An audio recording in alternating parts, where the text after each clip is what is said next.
E aí pessoal, bom dia! Hoje nós vamos falar aqui, retornando aos nossos assuntos, retornando às nossas atividades normais, né? Sobre a prática dos esportes, certo? Lá na nossa página 10. E hoje nós vamos falar sobre os esportes da prática de esportes de rede, certo? Aí ele fala aí, chegou a hora de esmiuçarmos o esporte de categoria de rede divisória e parede. Dentre eles temos o vôlei, a peteca e o tênis. Aí nós vamos lá, mais abaixo, na parte de teorização, onde ele fala: segundo a Federação Paulista de Voleibol, o americano William George Morgan, que foi aquele criador lá do voleibol em 1895, na cidade de Hockey, Massachusetts, Estados Unidos, naquela época era chamado de mintonete e o intuito era menos cansativo do que o basquetebol, certo? Em Springfield o nome foi trocado para voleibol, ou seja, lá nos Estados Unidos, na época da criação do voleibol, ele era chamado de mintonete. Aí quando chega lá em Springfield, o nome é trocado para voleibol, pois a bola era rebatida com as mãos, de um lado para o outro, certo? E no ano de 1951, o Brasil foi campeão do primeiro campeonato sul-americano das categorias masculino e feminino. Fazendo um breve resumo, primeiramente surgiu a categoria masculina e logo lá depois, com alguns anos depois, foi que surgiu a categoria feminina. E no ano de 1951, no campeonato sul-americano, onde o Brasil foi o campeão, tanto na categoria masculina como na categoria feminina, certo? Esse esporte é praticado por duas equipes, sendo que a cada uma possui 6 jogadores, ou seja, de cada lado da quadra, né? São 6 jogadores do lado A, 6 jogadores do lado B, e 6 na reserva, ou seja, totalizando 12 jogadores, mas só jogam apenas 6 cada lado, certo? O objetivo é passar a bola sobre a rede, atingir o solo adversário, até completar quantos pontos? 25. Eu preciso, o time A tem que passar a bola para o time adversário B para tocar o chão até marcar 25 pontos. E isso vice-versa, certo? Havendo uma diferença mínima de 2 pontos para que seja a sua pontuação do adversário. Caso o set esteja empatado em 24 a 24, a partida continua até que um time abra 2 pontos de vantagem. Para vencer o jogo é necessário ser vitorioso em 3 sets, certo? Vamos lá. Quando o set ele está lá 24 a 24, eu preciso abrir 2 pontos de diferença, então o jogo continua. Eu preciso chegar a 26 pontos, então aí eu vou chegar a ser vitorioso. Mas caso continue empate, eu vou até abrir os 2 pontos de diferença entre um time e outro, certo? Logo abaixo, vocês podem observar aí nas suas figurinhas, quando ele fala, ó, a parte azul, a zona de defesa, a parte amarela, a zona de ataque, e essas entrelinhas brancas aqui, que é a linha de ataque, e a linha central que está no meio. Aí aqui acima tem as varetas, né? Que a bola não pode ser tocada. Aí, ó, logo do lado tem a zona de serviço e logo cá nós temos 18 metros de comprimento de uma quadra, certo?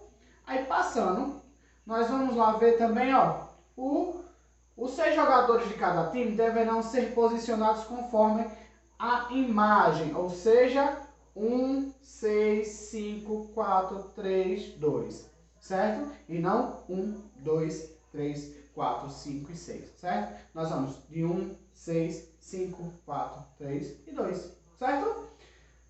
A imagem e realizar uma rotação, ou seja, nós vamos rodar.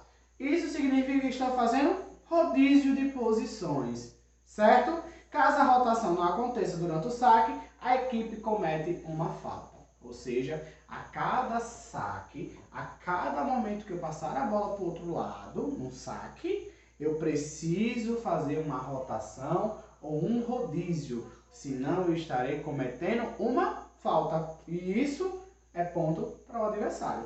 No jogo de vôlei, há um jogador que possui funções específicas que o difere dos demais. Estamos falando de quem? Do líbero. certo?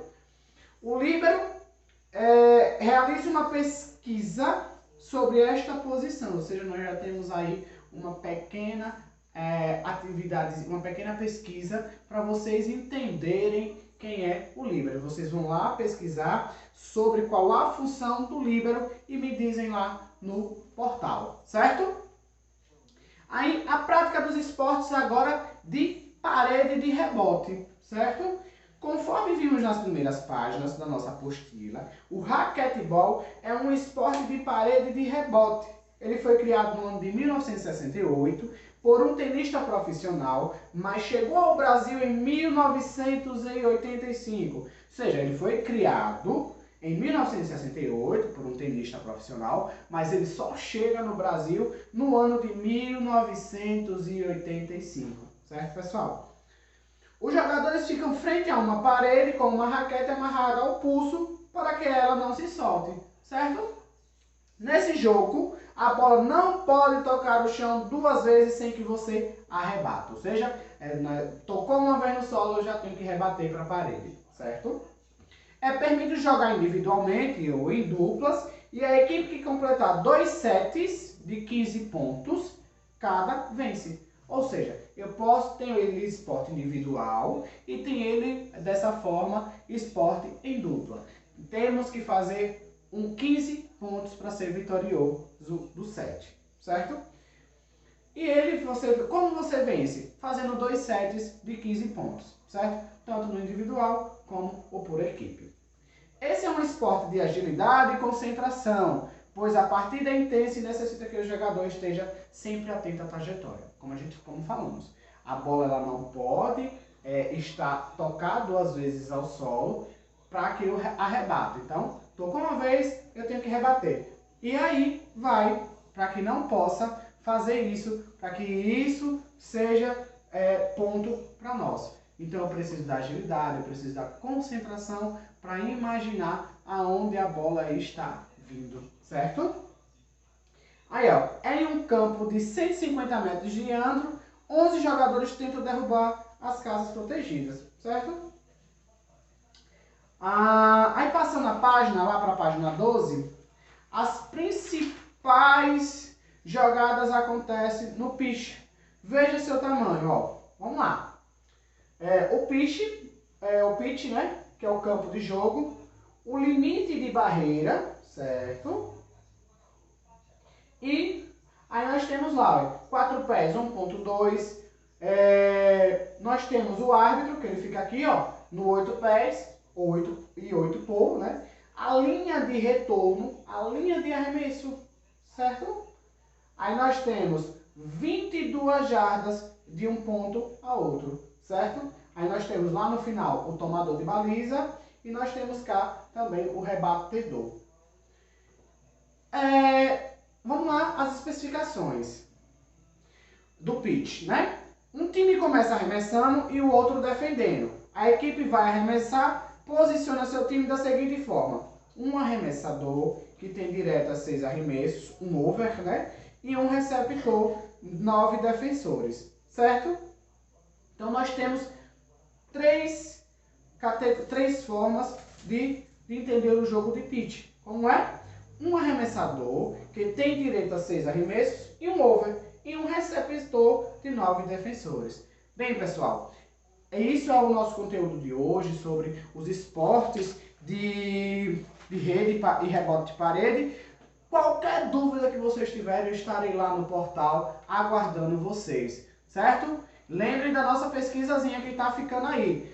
Vocês pesquisarem qual é a função do líbero num jogo de vôlei. Até mais, pessoal!